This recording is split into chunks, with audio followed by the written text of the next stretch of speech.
All right, so welcome back to the podcast. We got a special guest on today's show. In addition to Mike and myself, we have Rich Walker, stand-up comedian. And what would you say? Are you the owner of Stand-Up University? Or the partner? The co-founder. Co-founder, yes. Yep. So I wanted to have you on because I did Stand-Up University 21 years ago, something like that. And my son just recently did it. I think Yes, he did. Maxwell, Yeah. I think we're the only father and son team to have done it, in succession. So, but the reason why I wanted you on is because, I present to CEOs on a regular basis. I've done about 800 presentations for an organization known as Vista, of which they are, in effect, an ad hoc board of directors for non-publicly traded companies. So they're like all owners, founders, hired gun CEOs. What they don't really recognize is that they're on stage 24 hours a day, 7 days a week. Like, absolutely, they get a speeding ticket, and the people at their work think they're getting fired. So it's how do they honor like the role, and be able to know, hey, when you're on stage, it works differently. I recently, Rich, I recently had one guy come to me and said, Mark, I need your help. I said, why? He said, now this guy is 6'5". He looks like the quintessential CEO. And I don't know if you know this, but George Washington was the same height. And he would wear his military garb to all the Continental Congresses. Yes. When it came time to pick who was going to lead the army, it was like, how about the 6'5" guy over there in the army outfit? Right. He literally bamboozled them. If you see John Adams, you see him come in his beautiful, like crushed blue velvet, uniform, and they're all like, "Who is that?" Yeah, exactly. In the middle of summer in Philadelphia. Yeah, he must have been suffering from heat stroke. And I'm actually rewatching, funny you brought it up, I'm rewatching John Adams now. Now, in that show, just so I ask you a quick question, did they call him General Washington? Because he wasn't a general at that point. I think they called him that after.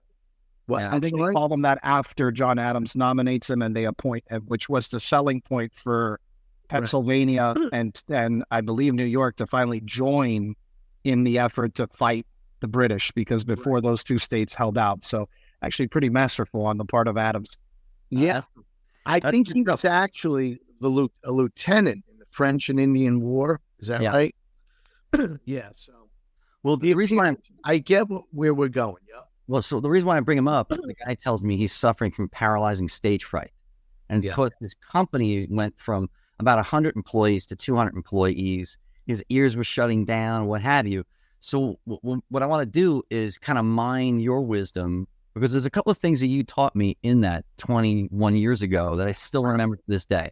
So one of them was, no matter how much you love the joke, if it doesn't get a laugh, get rid of it.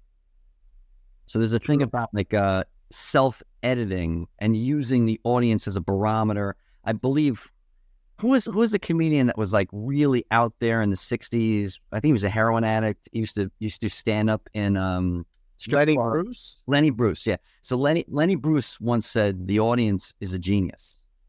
So each and every one of the audiences aren't, but as a total they are, and how do you utilize them as a barometer? You taught me that. So what's really funny? I don't know if I taught you that, but I just want to interject. What I actually say is the audience as a whole, right? They may be individually intelligent, but in a comedy club, I always say they take on one personality. It's very rare that the left side of the room loves you and the right side hates you. And they're usually there. They get there a little early to start drinking. And I always said they are genius because they subconsciously know what is funny. And you could see it if you went to an open mic night and you see 10 comedians and the first 9 are horrible, but yet they hired the headliner at the end. He comes up without for a minute. He's got them going crazy or laughing because he is his image or his actions when he goes, whether he takes the mic out of the stand, puts the stand behind him, it's all body language that will get an audience to go, wow, this guy's good. And he didn't even really say anything yet. Yeah. Or subconscious. But I always said that the audience in a comedy club atmosphere are like a bunch of morons, like because they've been drinking and stuff, but you subconsciously, they do know, and they're the ones that actually write the joke for you. So, back to your question about, is it true that what did you just say? You said, I totally blank. The genius. Yeah. But you have to work on your material literally on stage for an audience. An audience will guide you, and then you free fall the joke, and it doesn't have to be necessarily written exactly the way you wrote it, because if the audience is laughing at something even in the setup and taking you a different direction, go. A real professional will just go with it and have fun with the audience. But yeah, I guess they're geniuses, kind of. But, I always thought it was different. I am surprised you said I said that. Maybe back at that. What you said to me, Rich, was that if you love a joke, no matter how much you love it, if it doesn't land, get rid of it. You have to get rid. I'll throw it out a few times. I mean, we're not in this scenario. We're not really talking comedy, but we're talking humor and getting people to love you. For some odd reason, our class, we've been doing it now for 25 years. We always have. We don't know why. Almost every class either has a lawyer in it or a drummer. And we can't figure out, the drummer, we guess, maybe wants to be the front man for once. I don't know. Yeah. Or the lawyer, those are the smart ones. Because they know through humor, if they're in front of, on trial in front of a jury, and if that jury loves you, they're going to go with you wherever you want them to go. I mean, I went on jury duty once, and the lawyer was so likable, but he was the assistant district attorney, and this poor guy was sitting there who was on trial. And he goes, if you love me, he goes, I want you, if you feel he's guilty, please say he's guilty, and don't base it on whether or not you like me. Because he was very funny, he was jovial, and I said, whatever this guy tells me to do, I'm going to do it, through humor. Yeah. So back to the CEOs being on all the time, they don't realize, a stuffed shirt gets a lot less than the guy that is enjoying his employees, or that's what I think, Well, I used to be an insurance adjuster, and I walked into my office, a new office. I was never there. And I'm walking around with the general manager of the office, and he's looking for a desk for me. And can I say a bad word on your show? It's not Bill, but I was following him, and he goes, whose desk is this? They go, that's Kathy's desk. She's on vacation. He goes, get her shit out of here. We're moving Richie in. Like that. And everybody laughed. But this is the general manager of the office. Where I came from, never would he horse around like that.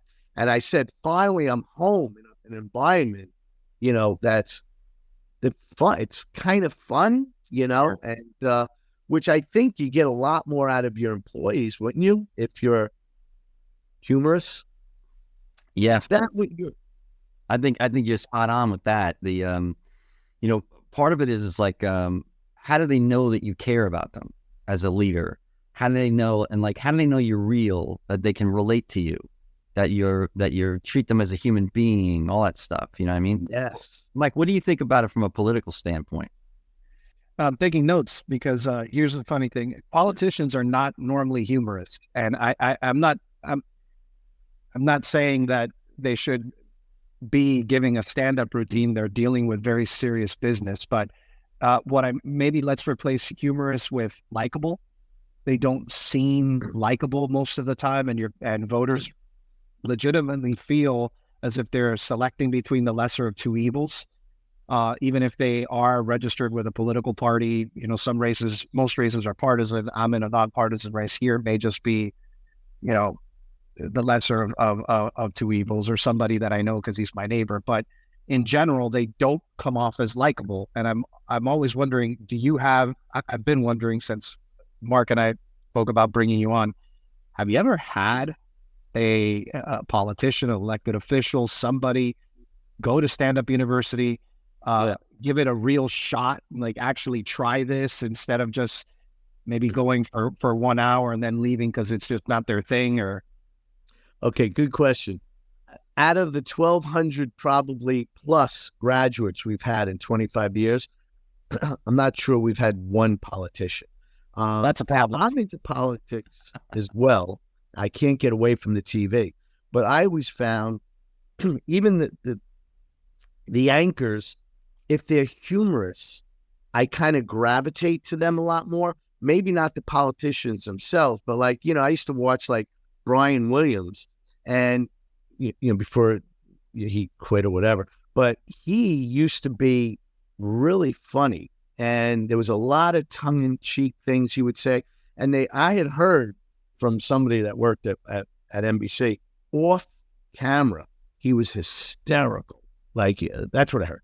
But I always looked forward to 11 o'clock just because I knew it was serious, but yet it was fun to just watch the little things, even if it's commenting on something like behind I love your Christmas tree. Not many people would put red stripes on it, whatever.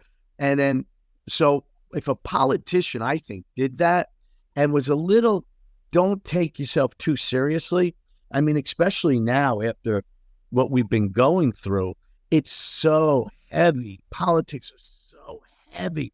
Lighten up and let the people know that you're a human being. And, I used to be, and again, for yourself, I used to be on the board, a condo board here. I live in a condominium. And in the front of our condo, there's a thing called a hot box. And I don't know what it is, but it's from the phone company. Big, huge. It looked like a big air conditioner, but it had bushes around it. So nobody ever saw it. 25 years later, they cut the bushes down below it. Everyone wants to know what this hot box is. So I'm in the meeting and I'm at the board, and a woman gets up and she goes, "We want to know what this hot box is." And I go, well, when they put it in 25 years ago, it wasn't such a hot topic. And they all laughed. But, whether it's funny or not, but I made fun of literally her being so dramatic about this hot box. It's a phone box from the phone company. What do they want you to tell?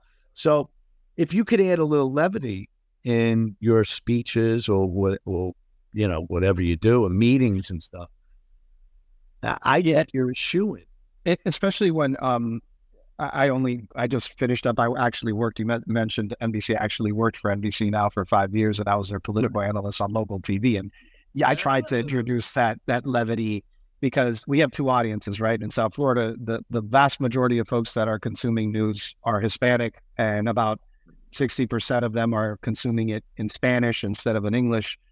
Some who are like me, born in the United States and are Americans, they still watch the Spanish language news because it's a little bit more geared towards the countries of their grandparents and parents. But that audience is very politics 101 because many of them just arrived in the United States maybe 10 years ago, or in the case of the 2020 election, you're basically analyzing a U.S. presidential election with allegations of fraud by the sitting president at a local level. And they're saying, well, we had that back in our countries. I thought you guys were different in the U.S.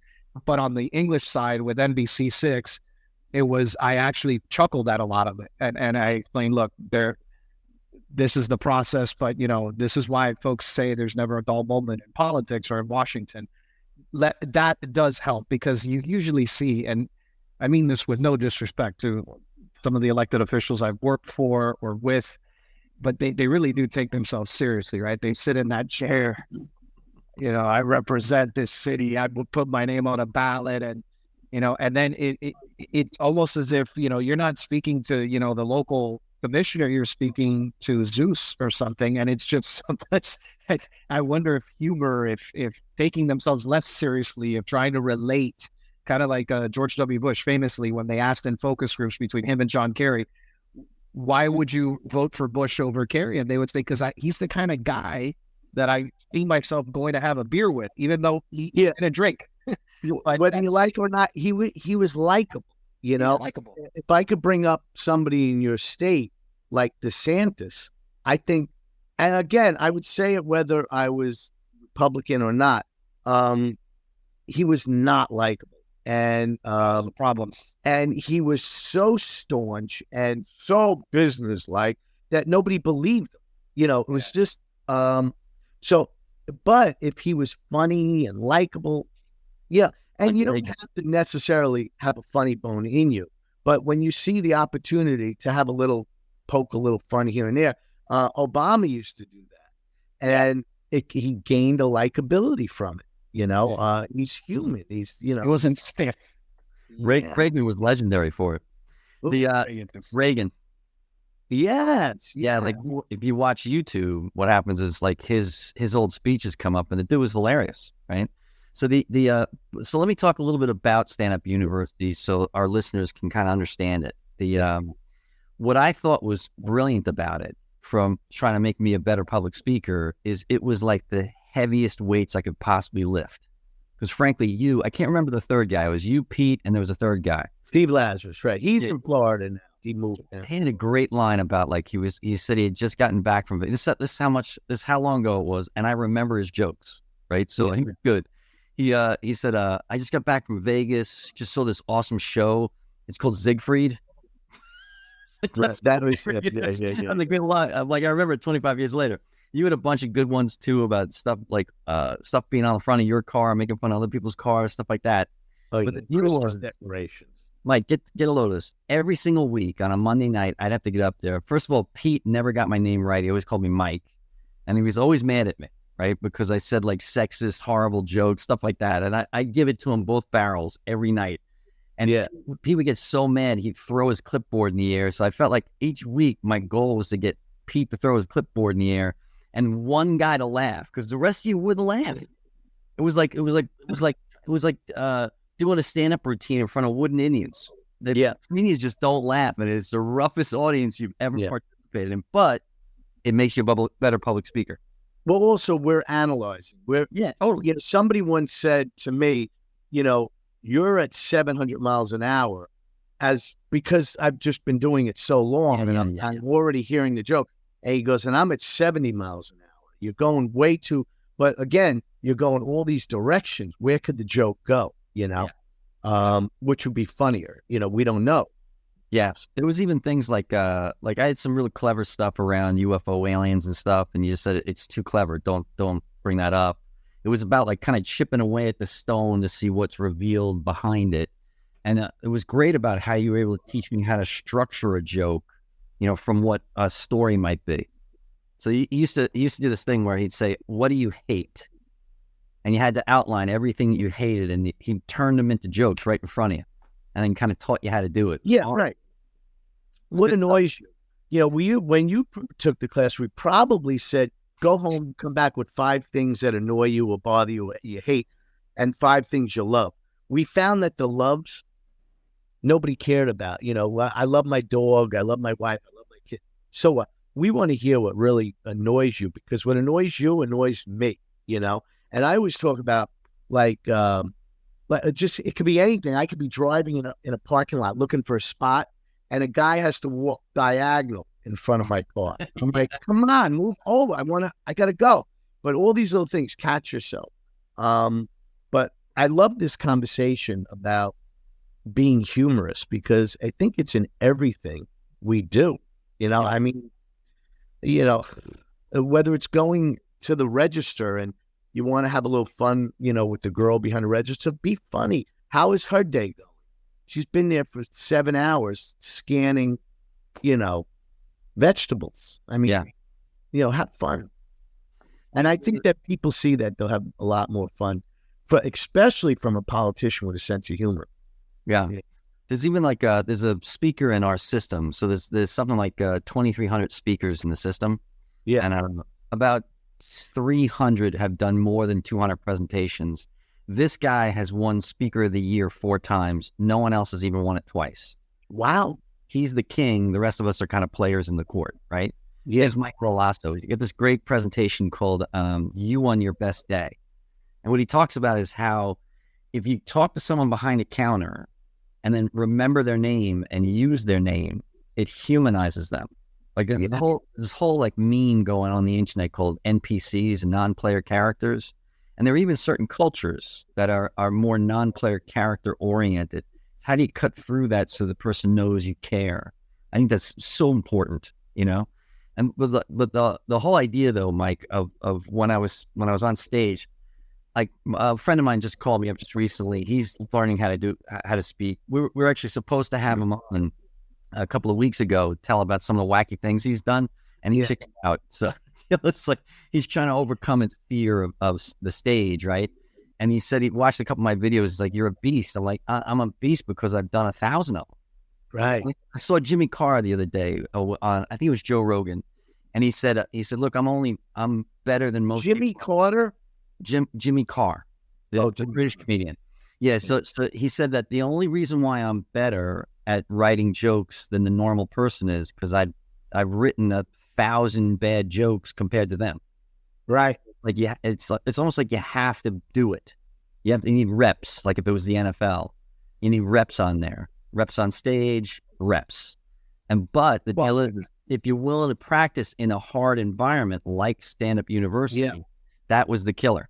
So, but you said something there that I caught on to, humanizing, and maybe there's a little bit of a repeat of what I just mentioned before, but politicians, it's not dehumanizing themselves. It basically, they deify themselves many times. They make themselves out to be, you know, like we just said, a lot more, basically better than you because they're in public service or in a higher position. And that's unfortunate. Not all are like that, thankfully. But I will say if they take the time to learn people's names, remember them, no constituency expects you to respond to every email personally. But, you know, here in Florida, Jeb Bush was famous when he was governor for responding to some emails. He couldn't respond to all, but to some emails personally. And sometimes he'd even call constituents. He'd get their number and he'd call them. Yeah. That kind of, and I'm not saying that I agree with all of his politics. I'm just using the example. Humanizing your constituency, I think, would help elected officials and, frankly, folks like the ones that I worked with on news sets. Many of them also, they look into it's a big camera. You see the little red button that turns on, and you're speaking out there. You don't necessarily know how many hundreds of thousands of folks are watching you either live or they on the streaming services afterwards. But they kind of forget that they're actually speaking to folks. And when they are out in public is when they're approached. And that's when it becomes real for many of them, or if they receive social media messages. But humanizing others, I think, goes a long way for politicians, reporters, basically anyone, but especially in that area where I work in. That's 100%. I want to ask you a question, and this may be stage performance 101, but it was a Dale Carnegie trick. Do you also talk about, forget about material and what you're going to talk about, making it funny? I am more concerned with the comedian's stage presence, and it's little things like engaging the crowd. How do you engage that audience? Again, like I'm sorry to say that because but one of the worst politicians to me, and when I'm watching DeSantis, I'm watching, wow, is this guy so unlikable? And I'm watching everything he does because I'm learning as a comedian, watching what you don't want to do. But I don't think he engaged his audience. The word engaging is number one. And it's an old Dale Carnegie trick. And I'm just saying this for the viewers. I'm sure you guys know. I look around that room and I'm talking to each person. I'm looking over here at this lady. 1, 2, 3, 4, 5. 1, 2, 3, 4, 5. 1, 2. And now, everybody forgets there's people here too on the sides and they ignore them. And a lot of comedians I see, they're just staring straight ahead like a deer in headlights, reading their teleprompter. They're not looking anywhere. Ron DeSantis looking straight, not worried about anybody else but him, what he's going to say. And it's so wooden. Well, yeah. So one of the challenges for Governor DeSantis when you whether it was Fox, MSNBC, CNN, or just reading about him, it was his inability to connect very much. And it wasn't the awkward laugh, because they have some videos that got turned into memes of the way they laugh. Coach in the locker room, and everybody laughs at everything he says. Yeah, because it's the coach, and it's like, how the hell are you not going to laugh at the coach starting that game? But it seemed like it was not natural, right? And folks, I think, will forgive politicians if they, for example, if they use a curse word, even though they're not accustomed to it, because it comes off as natural. Okay, well, they used the curse word. It looked very rehearsed, and even the fact that he was trying to look natural and engage with folks somewhere in one of Iowa's 99 counties also looked rehearsed. And I think that hurt him very much. I'm not a Vistage speaker like Mark, but I have, whether it's small groups or when I'm training their CEOs or their staffs on media relations, and I've done this in several states, not in all 50, but in several. It is important. Sometimes you're standing in front of a room, and if it's not an auditorium, I spoke to one in Wisconsin, just outside of Milwaukee, and they were all just seated in front of me. There was nothing on the sides. So it's just a door and a window, a door and a window. Back there was a coffee room, and everybody in front of me. And I think it was like 500 folks in front of me. Right. So what I did is they had one mic up there, and I just said, "Hey, can I take this off?" "What do you mean?" "I want the mic off." And I walked it. So I would walk down. It felt like a 50-yard walk, one end and then back. And then I purposely worked into, and this took a lot of courage on the part of the audience, I worked into the presentation. I want to take some of you to come up here, and I'm going to interview you. Or actually, she's going to stand here with a microphone and start asking you questions. And then I kind of created the environment where someone's interviewing you. And you know how it is. They kind of laugh, because I would get behind them. Like if I were some kid that was on the street while you're being interviewed, and start jumping up and down, trying to distract them and say, well, that's the real world scenario. You're not always going to be in a studio speaking directly to that person. You have to be able to look everywhere and engage with the audience. That doesn't matter whether you're Mark Perrotta in a Vistage group or me talking to folks that are trying to improve their organization's comms. It's engaging. Otherwise, I don't think you're going to get very good reviews. Mark can tell you about how you're reviewed at Vistage. You're not going to get invited back in my business to speak again, to train, or to help them. What I always receive calls for is crisis communication. You're not going to get that call back because you didn't really engage them, and you're just basically telling them. That's something I did want to say when it comes to, forget politics for a second. In the crisis communication field where I work, the biggest mistake professionals will make is they come and they say, here, this is your crisis plan. That's it. That's your plan. Well, do you know my industry? Do you know the organizational structure? Do you understand the nature of the inquiry? No, you don't. This is a kind of a skeleton of what works, but we are going to create the crisis plan together. We'll devise design a holding statement. Yeah. We'll put the holding statement out, but then we're going to create this plan together. That's how we do it. And you can't do that if you don't engage. And that's where folks that 1,200, I think you said, that were in the program. I haven't even connected lately, but yes. Pretty cool. Engagement, definitely. I get a question for you, Rich. There's something that I've been seeing even in Vistage. Like Vistage has to be like a very high trust environment. What happens is, like, you get these CEOs that they all have the same challenges at different times. So you got to process issues, and one of the ways you can do it is kind of like Mike. You love the Stoics. It's kind of like forcing a Stoic mindset on the CEO. What they do is they process an issue. They're too emotional about that issue, so they kind of can't see it clearly. They outline it to all the rest of us, and these are all non-competing CEOs in the room. It's a very high-trust environment. What they do is they process an issue, and then what happens is the minds in the room that lean more towards solving those type of issues ask a ton of questions. Then the person is ordered to sit in silence while everybody talks about them behind their back in front of their face. Oh.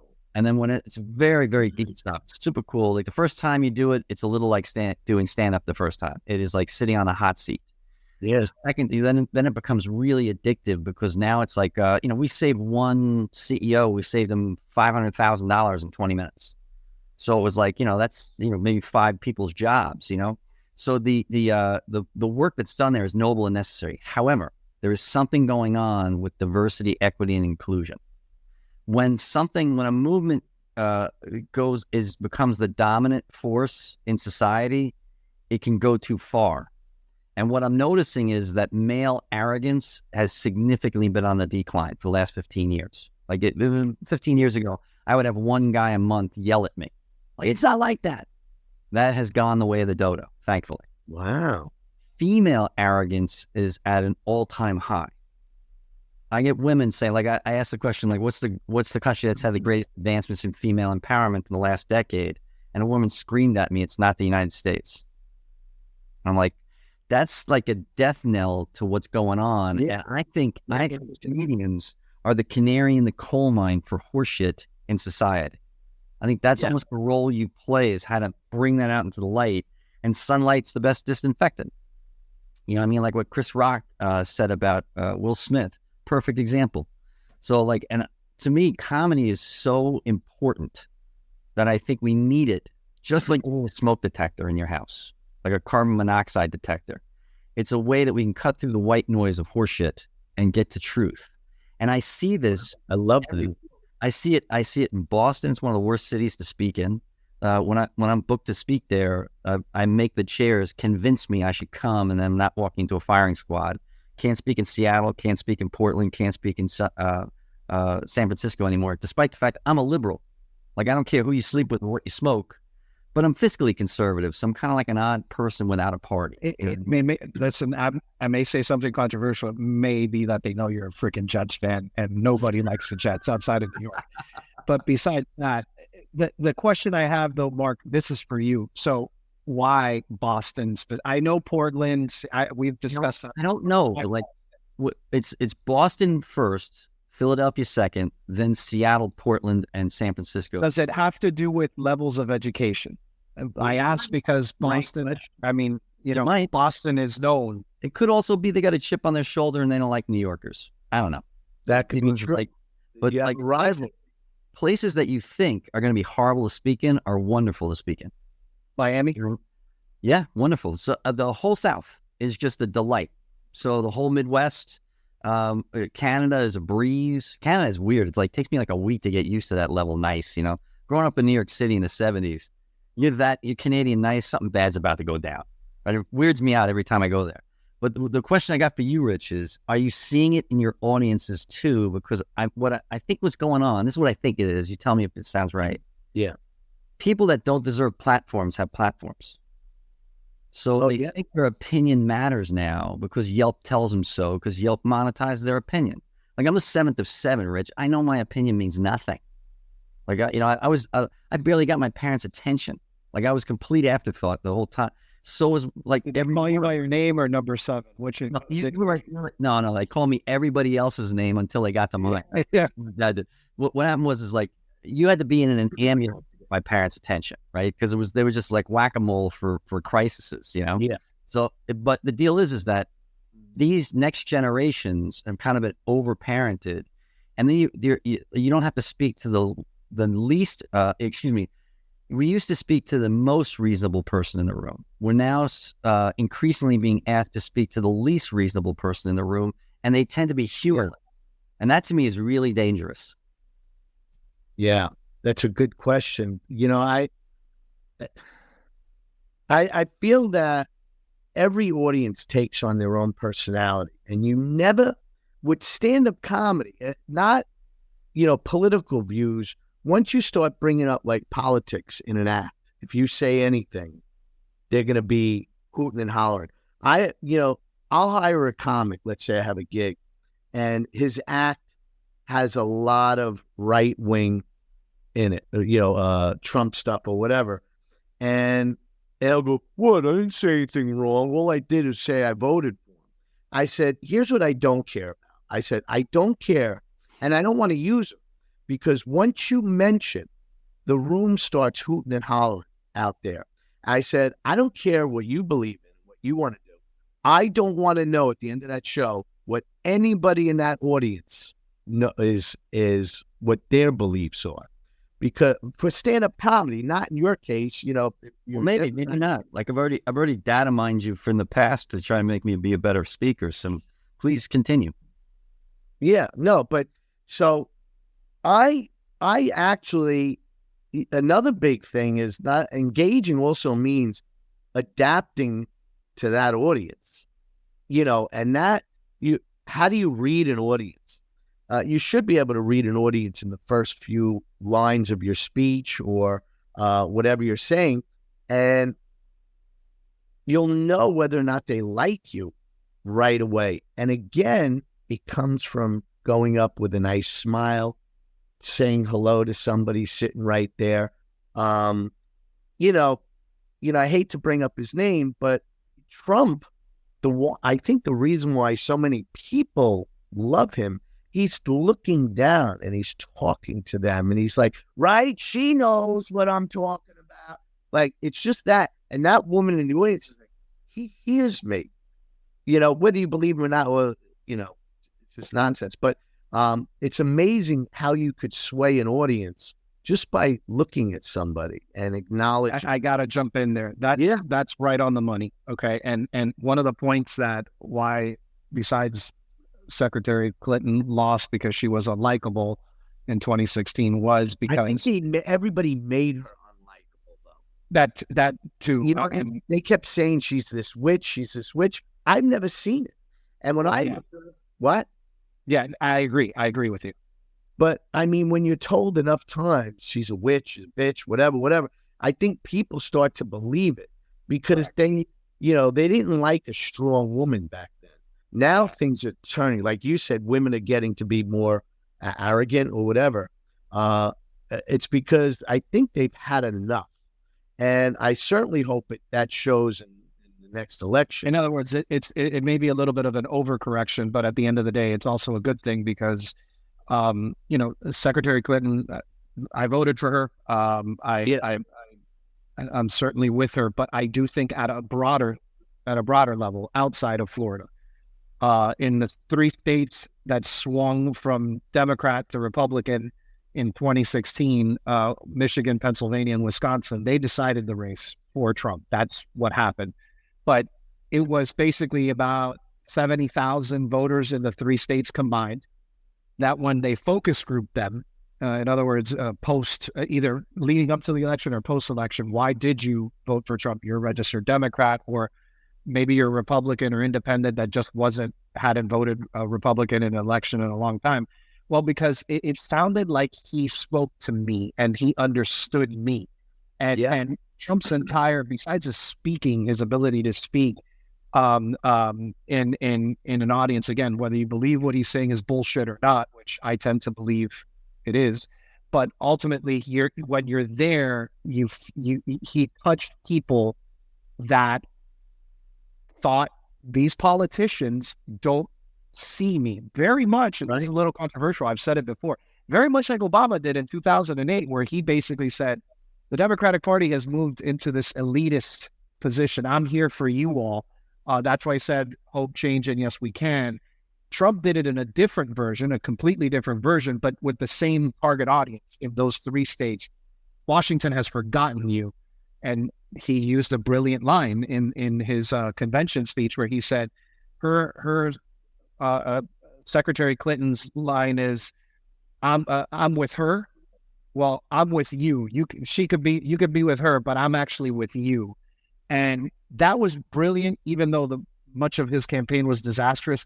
And even if you don't agree with Trump, even if you never would have voted for him, or won't vote for him in 2024, you have to admire that in New York, I know some people say he's not a billionaire. For argumentative sake, he presents himself as one, let's just say. A New York billionaire that has probably golden toilets, lives in a tower on Fifth Avenue, now at Mar-a-Lago, up the road from where I live. Right. Really made folks that are on government assistance in rural communities, believe that he really cares about them. Do I really think he does? No, I don't. But the fact is, he made them believe that Right. And even my most progressive Democratic friends, they roll their eyes when I say that, whether it's on television or speaking to them. I say, you have to, at a minimum, begrudgingly admire the ability that he peddled so much BS that they really believed that. And still do, by the way. The only problem is it's a dictatorship mentality. I mean, you can just turn on the news every night and hear that. And people, let's say something that could get me in a lot of trouble. But for the most part, they're not strong. You know, I feel like I'm a strong person. You're a strong person. You know, Mark is strong. For the most part, people are followers and they're sheep. And I think what Trump did was exactly what Hillary said. He went after the vulnerable people, she said deplorables, but that needed to be heard. And he hit on a demographic nobody else bothered to. But now you're hearing about Taylor Swift bringing in millions, probably by the time the election, of young voters. And she's the new Oprah. Remember when my daughter is actually attending the concert down in Miami in October. Yeah, she's a big Taylor. She's a Swiftie. But the thing about folks like them, Oprah Winfrey took a skinny African-American first-term senator with a really funny name that rhymed with the terrorist that hit the United States on 9/11 and made him a legitimate threat to the Clinton dynasty in 2007 and 8.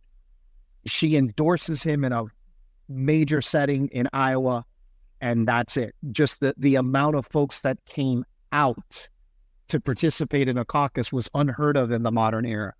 And Taylor is a lot younger than Oprah was when she did that for Barack Obama.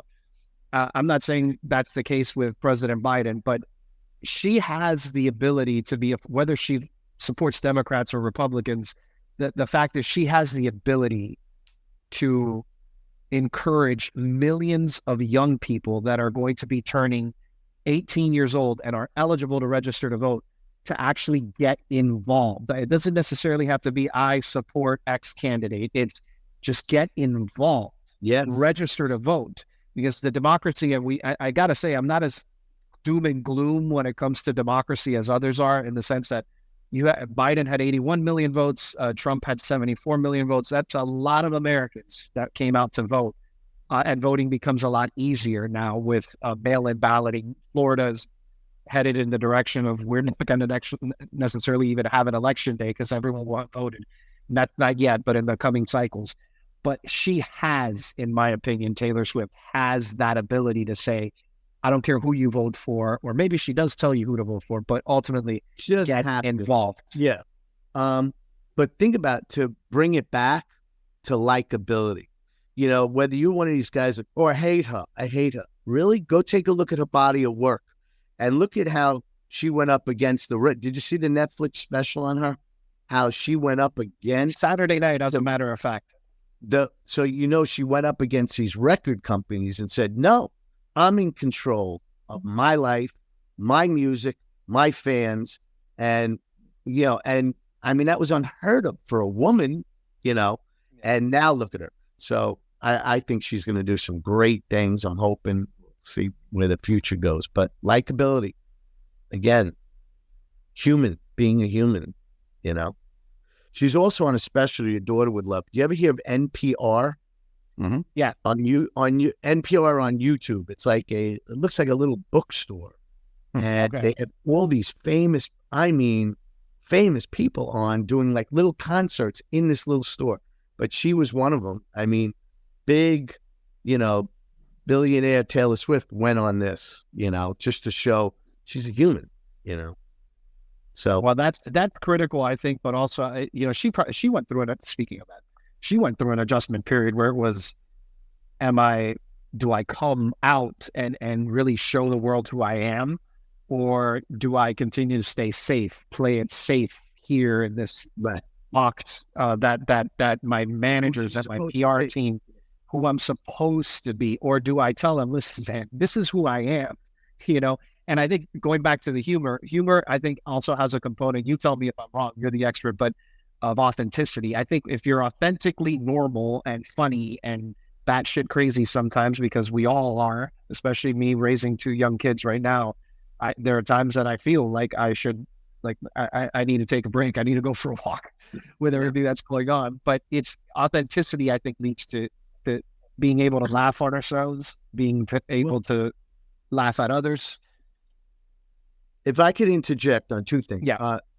Just first of all, Mark, Taylor Swift is this young female pop star. It is nothing to say. But authenticity, not a cheat, man. George Burns, or the legend was, that he said the secret to show business, entertainment, which kind of is what politicians are as well. It's entertainment. Because I mean, isn't your nightly news the best show you've ever seen? And yeah, like, I have a clue, I can't turn it off. But he said that being authentic and being real with your audience and identifying with your audience and being authentic with your audience is number one. And when you can learn to fake that, you're going to go right to the top. It's great, man. He also said that he's so old he doesn't buy green bananas. That's great. That's funny. Well, that might be a good place for us to end this. Rich, where are you playing next? Well, oh my goodness, I'm all over. Just go to I'm trying to make a TikTok presence now. So if you go to Rich Walker 09 on TikTok and Instagram, Rich Walker 88, you can see a lot of clips of my act and little funny skits we put up there. Sounds great. You're not coming to South Florida, are you? Not anytime soon. What town are you in? You said Pembroke Pines. Yeah. Is that by Boynton, or are you in the west? Boynton's northeast of me by like 40 miles or so, maybe a little bit more. I'll look you up. I have 3 sisters that live in Boynton. Can you repeat your Instagram, Rich Walker what? 88? Rich Walker 88, and TikTok is Rich Walker 09. Yeah. And you can Facebook me as well, Rich Walker. Is this you as a cowboy? I'm going to follow you right now on Instagram. Yes, I was a cowboy in like a Wild West kind of show.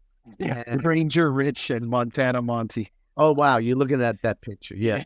But we would go out and do corny jokes. Like he'd go, hey, Rodeo, how's it going? And I'll go, not good. My wife is home with her 2 sisters, Vivian and Lassie. And he'd say, wait a second, Lassie's a dog. I said, you should see Vivian. Oh, but we would do all those corny kind of jokes, you know. That's good stuff. Well, I want to thank you for being on, Rich. I really appreciate you so much for having me. I got to tell you, this was, I'm not kidding, one of the best podcasts I've ever been on. You know, usually when you go on these, especially with comics, it's all, oh, what happened at the diner? Can you believe he said this? This was so good and so enlightening. I loved it. It was so much fun. Very versatile show you have. So. Well, keep up the good work, man. I love the Stand-Up University and what it did for me and my son. And if you're interested, I'm so glad. And you know, Maxwell was hysterical. But if anybody's interested in becoming funny or even trying stand-up comedy once in their life or using it in their career, we've had a lot of people take our class that have even had companies of their own and whatnot. It's just go to standupu.com. Standup, the letter U.com. Sounds great. Well, thanks so much for your time. All right. Great being on. Thank you. Take care, everybody. Take care.